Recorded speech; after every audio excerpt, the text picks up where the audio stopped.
Hello friends, welcome to edu India by Rohit. मैं रोहित आप सभी दोस्तों का स्वागत करता हूं। तो आज हम पढ़ने वाले हैं गौतम बुद्ध एवं बौद्ध धर्म के जो नेक्स्ट चैप्टर है हमारा, अर्थात ये हमारा दूसरा वीडियो है। और इस वीडियो में जो है हम कंटिन्यू कर रहे हैं। और यदि हम बात करें तो इस वीडियो में जो बौद्ध धर्म से संबंधित जो भी महत्वपूर्ण फैक्ट हैं आज हम उनको पढ़ने वाले हैं। ठीक है, तो पहला वीडियो था उसमें हमने बौद्ध धर्म से यदि बात करें तो बौद्ध धर्म के उत्थान अर्थात गौतम बुद्ध का जो है जन्म एवं उससे संबंधित जो भी प्रश्न बन सकते थे उनके बारे में हमने पढ़ा था। लेकिन इस वीडियो में जो है ये हमारा लास्ट वीडियो है। और यदि बात करें तो इसमें जो भी कंटेंट है उसको हम पढ़ने वाले हैं। ठीक है, तो यदि हम बात करें तो जो एक गौतम बुद्ध अर्थात बौद्ध धर्म से संबंधित जो भी इसमें फैक्ट हैं उसको हम अच्छे से समझेंगे। ठीक है, और अच्छे से वीडियो को आप समझना। यदि हम बात करें तो जो जब गौतम बुद्ध अर्थात बौद्ध धर्म के संस्थापक थे गौतम बुद्ध, तो यदि बात करें तो इनका जब महापरिनिर्वाण हो गया था अर्थात इनकी जब मृत्यु हुई थी 483 ईसा पूर्व में। ठीक है, 483 बीसी में इनकी जब मृत्यु हो गई थी, जिसे बौद्ध धर्म में महापरिनिर्वाण के नाम से जानते हैं। ठीक है, तो इतना आपको पता होगा। यदि बात करें तो इनकी जब मृत्यु अर्थात महापरिनिर्वाण हो गया था तो इसके बाद बौद्ध धर्म में 4 सभाएं हुई थी। ठीक है, 4 सभाएं हुई थी जिन्हें बौद्ध संगीतियाँ भी कहा जाता है। तो इनको आज हम पढ़ेंगे। और जैसे बात करें हीनयान महायान, जब बौद्ध धर्म है ये चौथी, जैसे यहाँ पर मैं दिखा देता हूँ आपको कि जब बौद्ध धर्म की चौथी बौद्ध संगीति हुई थी तो इसमें हीनयान और महायान में बौद्ध धर्म बढ़ गया था। तो इसको भी हम आज पढ़ेंगे। और बौद्ध धर्म से संबंधित और भी बातें हैं उनको भी हम पढ़ने वाले हैं। तो हम अपने वीडियो को प्रारंभ करते हैं।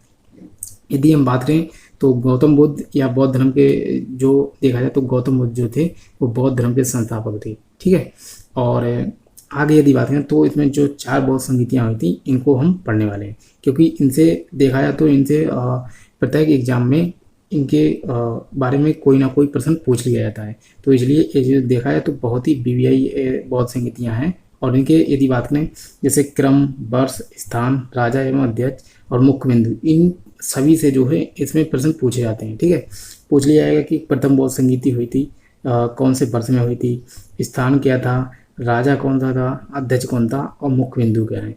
तो इन सभी से प्रश्न पूछे जाते हैं। तो हम अपने वीडियो को प्रारंभ करते हैं। यदि हम बात करें तो जो है जैसे 4 बौद्ध संगीतियाँ हुई थी, नंबर 1, नंबर 2, नंबर 3 और नंबर 4। ठीक है, 4 बौद्ध संगीतियाँ हुई थी बौद्ध धर्म में।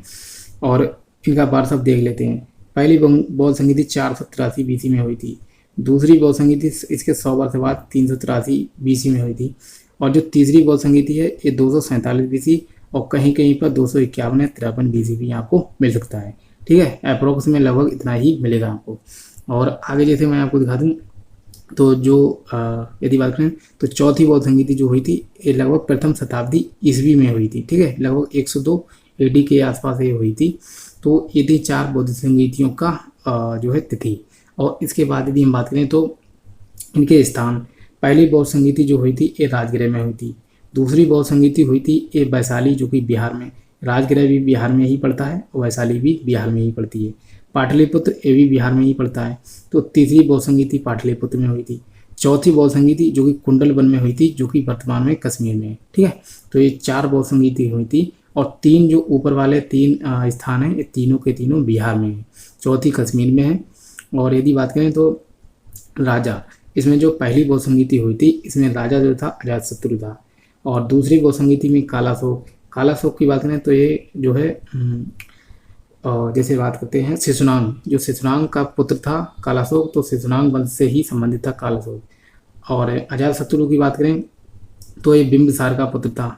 और तीसरी जो बौद्ध संगीति हुई थी अशोक के समय में हुई थी जो कि मौर्य वंश से संबंधित है। कनिष्क की बात करें तो एक कुषाण वंश से संबंधित है। ठीक है, तो और इनके अध्यक्ष भी। अब हम एक एक को पढ़ लेते हैं जिससे सही से हमें याद हो जाए। पहली बौद्ध संगीति 483 ईसा पूर्व में हुई थी और ये हुई थी राजगृह में हुई थी। इसके जो समय राजा कौन था तो अजातशत्रु का उस समय शासनकाल था। अजातशत्रु जो कि हरेक वंश का शासक जो कि बिंबिसार था, बिंबिसार का पुत्र है अजातशत्रु।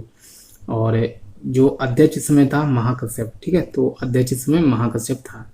पहली बौद्ध संगीति 483 ईस्वी में ईसा पूर्व में हुई थी। और स्थान राजगृह है और राजा अजातशत्रु था और महाकश्यप इसमें अध्यक्ष था। दूसरी गौ संगीत 383 BC में हुई थी और एक वैशाली में हुई थी, वैशाली जो कि बिहार में है। कालाशोक अर्थात जो शिशुनाग वंश का शासक है कालाशोक, जो कि शिशुनाग जो था उसी का पुत्र है ये कालाशोक। तो इसी के समय में ये दूसरी गौ संगीति हुई थी। सभाकामी या फिर सर्वकामी इसे कहा जाता है, इसमें अध्यक्ष था। ठीक है, और इसमें कुछ विशेष बातें उनको भी समझ लेते हैं। बौद्ध धर्म का पहला विभाजन इसमें हुआ था। ठीक है, तो बौद्ध धर्म का पहला विभाजन ये दूसरी बौद्ध संगीति में हुआ था और कहा जाता है कि महासांघिक एवं थेरवादी के रूप में हुआ था। ठीक है, तो इतनी बातें आप समझे होंगे। नेक्स्ट अगर तीसरी बौद्ध संगीति देखें तो 247 BC या 200 लगभग 247 ही ये मतलब देखा जाता है। ठीक है, लेकिन आप इसको भी याद रखें। तो 247 BC में तीसरी बौद्ध संगीति हुई थी। पाटलिपुत्र जो कि ये बिहार में पड़ता है, वर्तमान में पाटलिपुत्र को पटना के रूप में जाना जाता है। ठीक है, तो पाटलिपुत्र, और यदि बात करें तो राजा इसमें अशोक था जो कि मौर्य वंश का शासक अशोक है, और एक किसका पुत्र था तो ये बिंदुसार का पुत्र है। मोगलीपुत्र की बात करें तो इसमें ये अध्यक्ष था। इस बौद्ध संगीति का अध्यक्ष कौन था तो मोगलीपुत्र। मैं आपको एक फैक्ट बता दूं, ये तीसरी बौद्ध संगीति है और 30 से बना 30 से, तो आप 30 से तीसरी आप इसको इंडिकेट कर सकते हैं। ठीक है, तो 30 और तीसरी अर्थात तीसरी बौद्ध संगीति का अध्यक्ष जो था वो मोगलीपुत्र था। इसमें यदि बात करें तो अभिधम्म पिटक, जो जैसे बात करें तो जो त्रिपिटक है, त्रिपिटक का जो तीसरा संकलन है ये अभिधम्म पिटक है। सूत्र पिटक, विनय पिटक और अभिधम्म पिटक। तो अभिधम्म पिटक का जो संकलन है ये तीसरी बौद्ध संगीति में ही हुआ था। ठीक है, और आगे यदि बात करें तो जो चौथी बौद्ध संगीति 102 ईस्वी के आसपास हुई थी। ठीक है, तो प्रथम सदी कभी कभी दिया जाता है कि प्रथम सदी ईस्वी के समय ये हुआ था और चौथी बौद्ध संगीति। और कहाँ हुआ था तो कुंडलवन जो कि कश्मीर में पड़ता है, और कनिष्क जो कि कुषाण वंश का एक प्रमुख शासक था, इसी के समय चौथी बौद्ध संगीति हुई थी। वसुमित्र इसमें अध्यक्ष और अश्वघोष जो कि उपाध्यक्ष थे। ठीक है, तो इनसे प्रश्न बहुत पूछे जाते हैं कि जो चौथी बौद्ध संगीति हुई थी इसमें अध्यक्ष कौन था और उपाध्यक्ष कौन था। तो अध्यक्ष था जो है वसुमित्र और उपाध्यक्ष जो था वो अश्वघोष। ठीक है, तो इसको भी आप याद कर लें।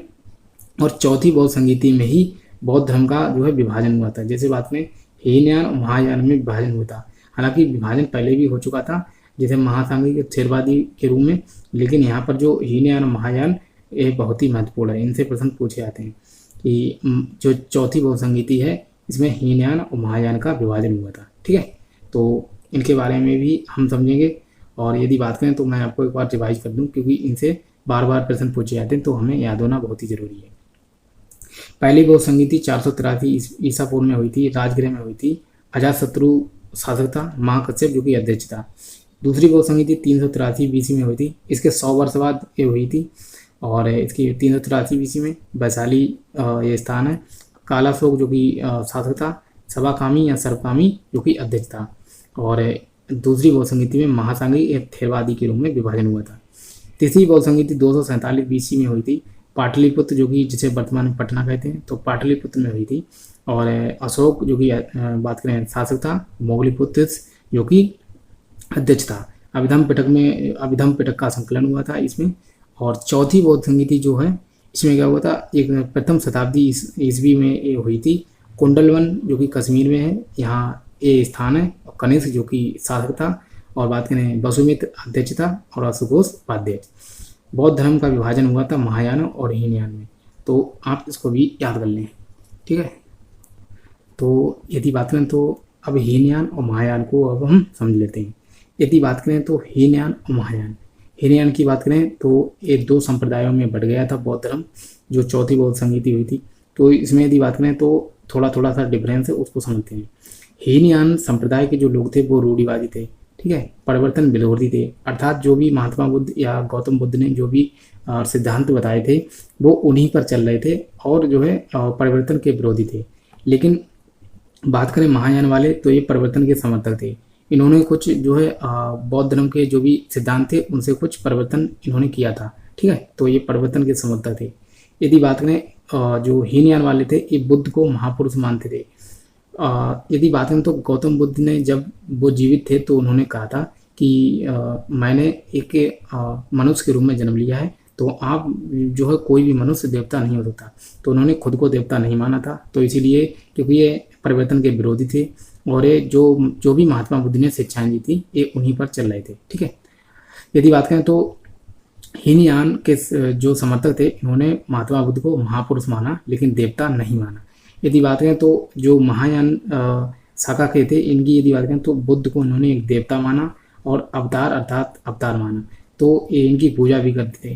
ठीक है, ये मूर्ति पूजा विरोधी थे क्योंकि महात्मा बुद्ध ने खुद ही कहा था कि मैं देवता नहीं हूँ और इसीलिए मुझे, हालांकि ये लोग महापुरुष मानते थे लेकिन जो है ये पूजा के विरोधी थे, ये उनकी मूर्ति बनाकर उनकी पूजा नहीं करते थे। लेकिन देखा जाए तो महायान शाखा के जो लोग थे ये मूर्ति पूजा में विश्वास करते थे और उनको भगवान के रूप में पूजते भी थे। ठीक है, इनकी यदि बात करें हीनयान कहाँ कहाँ फैला हुआ था तो ये श्रीलंका में, दक्षिण भारत में, और बात करें बर्मा, इसे म्यांमार भी कहते हैं, और थाईलैंड इत्यादि देशों में ये फैला हुआ था हीनयान। और महायान की बात करें तो ये उत्तर भारत में फैला हुआ था, ये दक्षिण भारत में था, ये उत्तर भारत में था। ठीक है, तो जो हीनयान है ये दक्षिण भारत में और जो महायान है ये उत्तर भारत में। ये चीन में फैला हुआ था और जापान और तिब्बत ये यहाँ भी फैला हुआ था। अब मैं आपको एक चीज़ और बता दूं, जैसे जो हीनयान शाखा के लोग थे, महायान शाखा के लोग थे, और इसके बाद जो है जैसे हीनयान महायान एक लिखता है वज्रयान। ठीक है, मैंने यहाँ पर लिखा हुआ है, आप देख सकते हैं वज्रयान शाखा, ये तीसरी शाखा थी और तीनों के माध्यम से जो है तीनों के माध्यम से विद्यालय का निर्माण हुआ था। जैसे बात करें तो बल्लभी विश्वविद्यालय, ठीक है, ये बल्लभी विश्वविद्यालय जो कि काठियावाड़ ये गुजरात में पड़ता है। सबसे पहली बात, जो बल्लभी विश्वविद्यालय है ये काठियावाड़ जो कि गुजरात में है, ये काठियावाड़ में स्थित था बल्लभी विश्वविद्यालय, और इसी बल्लभी विश्वविद्यालय में हीनयान शाखा की जो है पढ़ाई होती थी। तो यदि बात करें तो हीनयान शाखा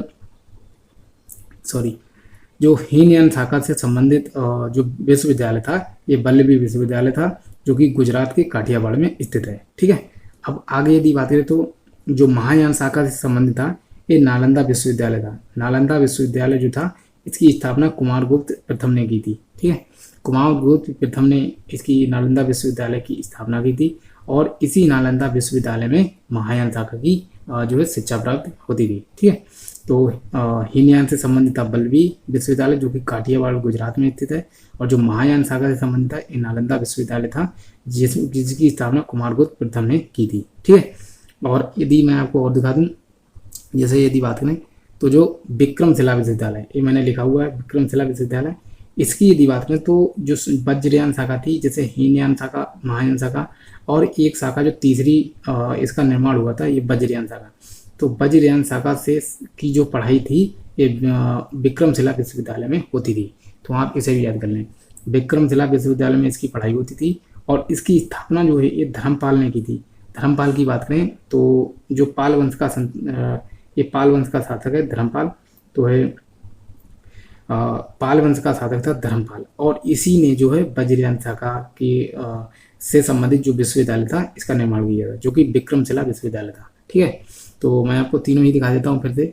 यदि बात करें तो जो बल्लभी विश्वविद्यालय था इसमें होती थी हीनयान की पढ़ाई, महायान शाखा की पढ़ाई नालंदा में होती थी, और जो वज्रयान शाखा थी इसकी पढ़ाई विक्रमशिला विश्वविद्यालय में होती थी। ठीक है, तो आप इतना समझे होंगे। तो आगे यदि बात करें तो बोधिसत्व, ये बोधिसत्व क्या होता है इसको भी समझते हैं। बोधिसत्व एक ऐसा शब्द है जिसका अर्थ होता है कि ऐसा व्यक्ति जो स्वयं तो निर्वाण प्राप्त कर चुका है पर अन्य लोगों की सहायता करता है। अर्थात इससे बात करें गौतम बुद्ध हैं जिसे महात्मा बुद्ध के नाम से जानते हैं, तो उन्होंने जो है उनको बोधिसत्व के नाम से जो है संज्ञा दी जाती है। ऐसा क्यों कि कहा जाता है कि ऐसा व्यक्ति जो स्वयं तो निर्वाण प्राप्त कर चुका है, अर्थात महात्मा बुद्ध को महापरिनिर्वाण की उपाधि दी गई थी। ठीक है, मैं लिख देता हूँ फिर से, महापरिनिर्वाण। ठीक है, ये महा है, ठीक है, आप समझ लीजिए महापरिनिर्वाण। तो महापरिनिर्वाण की उपाधि दी गई थी गौतम बुद्ध को। ठीक है, और यदि बात करें तो जो स्वयं तो निर्वाण प्राप्त कर चुका है पर अन्य लोगों की सहायता करता है, तो इसी प्रकार जो इनकी शिक्षाएं थी, शिक्षाओं के माध्यम से जो निर्वाण को अर्थात मोक्ष की प्राप्ति करवाते हैं, इसी का अर्थ होता है बोधिसत्व। ठीक है, तो बोधिसत्व इसीलिए कहा जाता है और इसका यही अर्थ होता है, आप समझ सकते हैं। वज्रयान की बात करें, जैसे मैंने आपको अभी बताया था कि वज्रयान शाखा की जो पढ़ाई थी ये विक्रमशिला विश्वविद्यालय में होती थी, जिसकी स्थापना धर्मपाल ने की थी। तो मैंने आपको इतना बताया। ये वज्रयान शाखा की बात करें तो गुप्त काल की बात है। गुप्त काल के समय जो है वज्रयान शाखा जो है अस्तित्व में आने लगी थी। इसका जो अस्तित्व है 6वीं शताब्दी से लेकर 8वीं सदी 6वीं शताब्दी ईस्वी से लेकर 8वीं सदी ईस्वी के बीच जो है ये शाखा अस्तित्व में आने लगी थी। इसमें क्या था कि इसमें जो है इसका विकास हुआ, इतनी ईस्वी में जो है इसका विकास हुआ था। इसमें आडंबर की प्रधानता थी, अर्थात आडंबर जो भी कर्मकांड वगैरह ये सभी जो है इसमें प्रधानता होने लगी थी। इसने बौद्ध धर्म के पतन का योगदान दिया।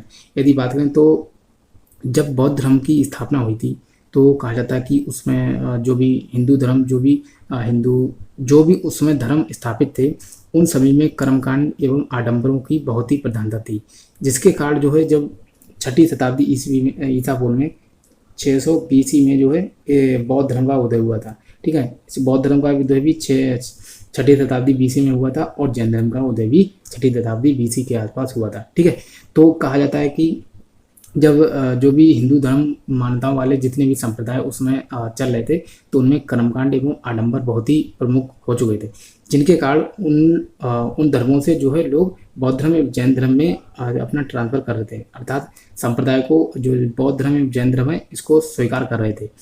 अब इसी बात में तो उन्हीं आडंबरों एवं ढकोसलों को छोड़कर जो है बौद्ध धर्म एवं जैन धर्म में लोग आ रहे थे।